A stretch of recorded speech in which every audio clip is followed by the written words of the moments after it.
Guys, hari ini aku mau bikin kolak labu atau waluh guys. Ini waluhnya gede banget. Oke, sekarang kita potong-potong dulu waluhnya. Ini guys, kita belah dulu. Wow, di dalamnya. Yuhu, bukan emas nih guys isinya. Bukan labu emas.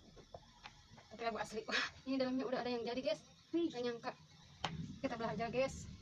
Kita sepotong dulu guys. Oke, kita potong-potong lagi. Kayak gini guys.